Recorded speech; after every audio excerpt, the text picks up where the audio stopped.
गाय को इतना पवित्र क्यों माना गया है? गाय के लिए इतना साहित्य क्यों रचा गया है? देखिए, गाय संपूर्ण नैतिकता का आधार है। वो कैसे? प्राचीन काल में तो आदमी हंटर मैन था, जानवर को मार लाया, हंटिंग कर लाया, भूंज के खा गया, कच्चा खाया, पका के बाद में खाने लगा। अब आप मांस को क्या करेंगे? जो बच गया वो सड़ जाएगा, दूसरे दिन दुर्गंध देगा। जब खेती करना शुरू किया आर्य लोगों ने जब खेती करना शुरू किया, तभी तो सिविलाइजेशन हुआ। भाई, जब आप खेत से अन्न पैदा करने लगे, तो जब खेत में आप अन्न पैदा करेंगे तो 3 महीने में फसल होगी, तो आपको एक जगह रुकना पड़ेगा। हंटिंग मैन घुमक्कड़ थे, सब जगह घूमा करते थे, शिकार कर रहे हैं, कोई बस्ती नहीं बना पाते थे। लेकिन जब आपने कृषि की तो आपको वहां रुकना पड़ेगा, 3 महीने इंतजार करना पड़ेगा, तब वो अन्न पैदा हुआ। अब उस अन्न को आपको साल भर रखना भी है, संरक्षित करना है। तो आप मान लो गेहूं पैदा कर रहे हैं, तो गेहूं के बोरे लिए लिए थोड़ा घूमेंगे, तो बस्ती की आवश्यकता हुई। यहां से सिविलाइजेशन शुरू हुआ। और जब बस्ती आप बनाएंगे, कई लोग मिलके एक गांव बनाएंगे, खेती करेंगे, रहेंगे, तो गांव के लोग आपस में कैसा व्यवहार करें, तो सिविलाइजेशन पैदा हुआ, नैतिकता आई, मॉरलिटी आई, संविधान आए, नियम आए, समाज को चलाने के नियम कायदे बने। बस्ती को चलाने के लिए सैनिक, राजा की आवश्यकता हुई, चुनाव की आवश्यकता हुई, चाहे गणतंत्र हो चाहे राजतंत्र हो। मकान कैसे बनेंगे? जब एक जगह रहेंगे तो मकान बनेगा, फिर मकान को हमें सुंदर बनाना है, तो अनेक प्रकार की कला शैलियां विकसित हुई।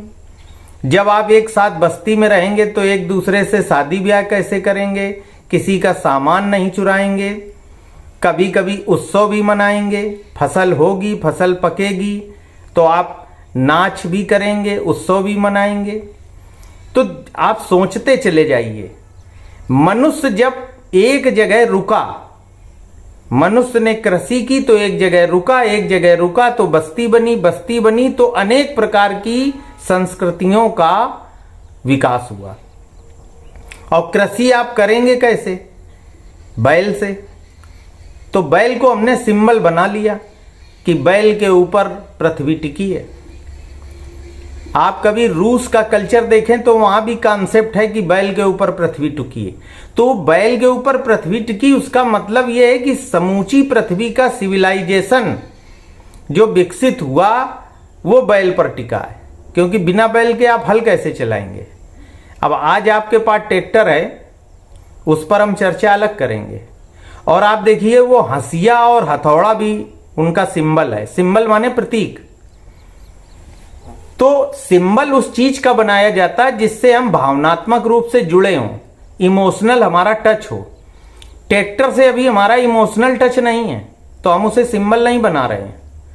हंसिया और बाली, हंसिया से फसल काटना, हंसिया और हथौड़ा, हथौड़ा से कलपुर्जे ठीक करना। तो देखिए, कम्युनिस्ट वाले और रूस वाले वो हंसिया और हथौड़ा सिंबल बनाए जाते हैं इमोशन से। टोटेम, झंडे में शेर का चिन्ह, चांद का चिन्ह, किसी के झंडे में राजा के बैल का चिन्ह होता था। टोटेम पूज्य प्रतीक, ऐसा प्रतीक जिसकी हम पूजा करें। अब गाय वेदों में इसीलिए बड़ी महत्ता दे दी आर्यन संस्कृत ने। और उन्होंने जब रुकने की संस्कृत बनाई, सिंधु नदी के आसपास अफगानिस्तान का क्षेत्र, पाकिस्तान आज जो है, कराची, पेशावर, पंजाब का क्षेत्र, हिमालय का क्षेत्र, और फिर वो धीरे धीरे सिविलाइजेशन बढ़ा पूरब की ओर, अयोध्या के आगे, फिर बिहार, फिर दक्षिण तक चला गया। तो ये भ्रम लोगों को हो जाता है कि आर्य जाति कहीं बाहर से आई है। सब यहीं जम्मूद्वीप भरत खंडे हैं, कबीले अलग अलग थे, हंटिंग कर रहे हैं, कोई कुछ कर रहे हैं। जब कृषि का विकास किसी कबीले से हुआ और अन्य कबीलों में फैला, तो अब आप ये कहेंगे, मान लो कोई आदमी आज हिमालय से, पेशावर से, कराची से, पंजाब से उत्तर प्रदेश में आके रहने लगे, या कोई उत्तर प्रदेश का आदमी जाके दक्षिण भारत में रहने लगे, तो क्या कहोगे? विदेशी है, सब देश में ही है। अब गाय, हमारी माँ तो 6 महीने दूध पिलाएगी, बाकी तो दूध चाहिए जनता को, और कंप्लीट फूड है दूध। कार्बोहाइड्रेट वाली बात आती तो शक्कर मिला लेते हैं, गन्ने का रस, तो वो तो दूध, और फिर दूध से कितनी चीजें बनी। बाद में पुराणों ने उसको सिंबल दे दिया कि गाय में सब देवता हैं, थन में लक्ष्मी है, आंखों में सूर्य है, आंखों में चांद है, सारे देवताओं का वास है। वो कहना ये चाहता, सिंबल प्रतीक होते हैं, वो कहना ये चाहता कि वो आधार है समूची संस्कृत का। अब ट्रैक्टर की बात आप करते हैं, हमारा इमोशन कैसे जुड़ेगा? आप सोचिए, बहुत पहले रेडियो थे, अब रेडियो खत्म हो गए। आज हमारे पास कोई टेक्नोलॉजी है, कल हो सकता है दूसरी आ जाए, तो हम पुरानी टेक्नोलॉजी छोड़ देंगे। तो इमोशन तो लंबे पीरियड में जुड़ेंगे।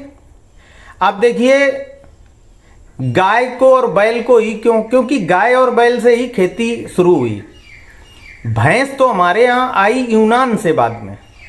आप जब संस्कृतियों का पूरा पढ़ेंगे, पूरे विश्व का, ग्रीक का, इजिप्ट का, यूनान का, अरब का, भारत का, तो वो चीज़ें समझ में आएंगी। बकरी हमारे यहाँ अरब से आई, तो फिर वो हमारी संस्कृत में बाहर से लोग आते रहे और घुल मिल गए, वो भी एक आधार बन गया। अब गांव में गरीब किसान बकरी पाल लेता है, अपना बेच लेता है, लेकिन जो हमारा कॉन्सेप्ट का उदय हुआ, मूल, वो सिविलाइजेशन कृषि से हुआ, और कृषि का आधार था गाय और बैल।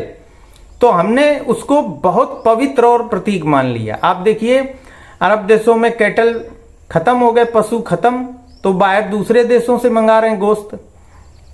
अच्छा, अब अन्न अगर खत्म हो जाएगा तो आप कब तक अन्न किसी दूसरी चीज पे गुजारा कर लेंगे? तो कृषि तो आधार है भारत का ही नहीं, पूरी दुनिया का।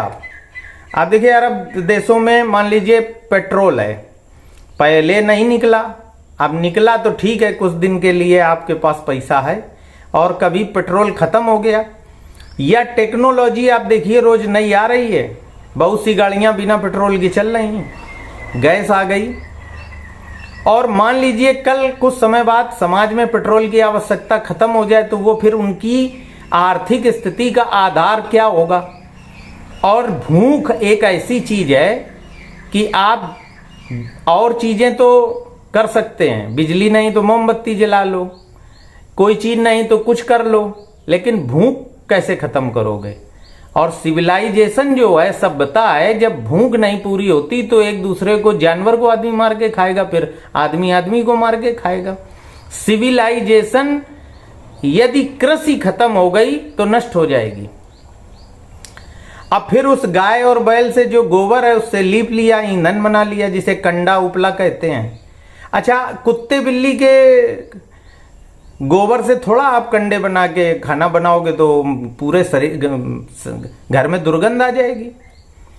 वो उसमें कुछ ऐसा है कि उसको आप उपला, जो कहते हैं हम बहुत पढ़ लिख गए हैं, हम पैसे वाले हो गए हैं, चलो ठीक है तुम्हारे यहाँ गैस है, लेकिन जब दाल बाटी खाने का मन होता, चोखा बाटी खाने का मन होता, तो आज भी अरबपति आदमी भी वो कंडे में चोखा बाटी बनाता है। कुत्ते बिल्ली के गोबर से नहीं बनाते हो, स्वाद उसी में आता है। तो प्राचीन समय में आदमी पेड़ नहीं काटता था लकड़ी जलाने के, चूल्हा जलाने के लिए। हम वनस्पति और प्रकृति की पूजा करने वाले लोग हैं, आर्यन लोग। हमने गाय को, कृषि को आधार माना। हमने मजबूरी में पेड़ से गिरी हुई लकड़ियों को बीन के चूल्हा जलाया है, लेकिन मेन चूल्हा हम कंडे से ही जलाते थे। तो गाय से कितने काम हो गए, बैल से कितने काम हो गए। तो वो एक आधार बना सिविलाइजेशन का। तो जो ऋषि था, चिंतक था, समाज के अगुआ थे, उन्होंने एक व्यवस्था बनाई। अब हम न जानकारी में या आपाधापी में उसको समझते नहीं, भूल गए, या दूसरी संस्कृतियों और देशों में पढ़ के हमारे बच्चे आए तो वो गाय ही क्यों पवित्र है तर्क करते हैं, या पुराण की बात करते हैं कि उसमें सब देवता कहाँ से हैं। देखिए वो सिंबल है। किसी चीज को जब हम पवित्र मानते हैं और वो हमारे समूचे समाज के जीवन का आधार है, तो उसको हम प्रतीक मान के पूजा करते हैं, देवता तुल्य मानते हैं। तो गाय की संस्कृति और कृषि की संस्कृति जो देन है हमारी दुनिया को, बहुत जगह खेती होने लगी, अभी भी बहुत जगह नहीं अन्न पूरा है तो दूसरे देशों से खरीदते हैं वो दूसरे देश। तो कृषि और गाय हमारी देन है पूरी दुनिया को, उसी से सिविलाइजेशन हुआ और आज ये जितनी दुनिया आगे विकास कर रही है और जो नए नए नियम बनाए जा रहे हैं न्याय के, समाज में रहने के, एक दूसरे पर हमला न करने के, ये जो सिविलाइजेशन है इसका मूल आधार है। तो उसको जब आप कॉन्सेप्ट को समझेंगे बहुत गहराई से, तो गाय को बचाना बहुत आवश्यक है। PWD जब अंग्रेजों ने बनाया था भारत में, तो उसमें एक उनका था, उनके पास शब्द नहीं थे अंग्रेजी में, मड फोकस गोबर लेपिंग। एक PWD के पुराने लोगों से पूछना, तो मड माने कीचड़ वाली मिट्टी, और तुरी जो जानवरों खिलाते हैं उसको मिला के और छत में डाल के फिर गोबर से लीपो तो मकान बनेगा और उसमें गर्मी नहीं लगेगी। तो पुराने मकानों में सब व्यवस्थाएं रही हैं। विज्ञान में कुछ नई चीजें आई, सीमेंट आ गई, तो आप अब भी गांव में अब भी लोग करते हैं, शहर में आपको सुविधा है आप नहीं करते हैं। लेकिन जब आप उस कॉन्सेप्ट को समझेंगे कि सिविलाइजेशन कहां से शुरू हुआ, नहीं तो लोग घूम रहे थे जंगल में, मार के खा रहे थे। आप कृषि करेंगे तो आपको बस्ती बना के रहना पड़ेगा, बस्ती बना के रहेंगे तो बस्ती में रहने के नियम बनाने पड़ेंगे, वही सिविलाइजेशन है। तो आपको गाय और बैल को लेके चलना पड़ेगा।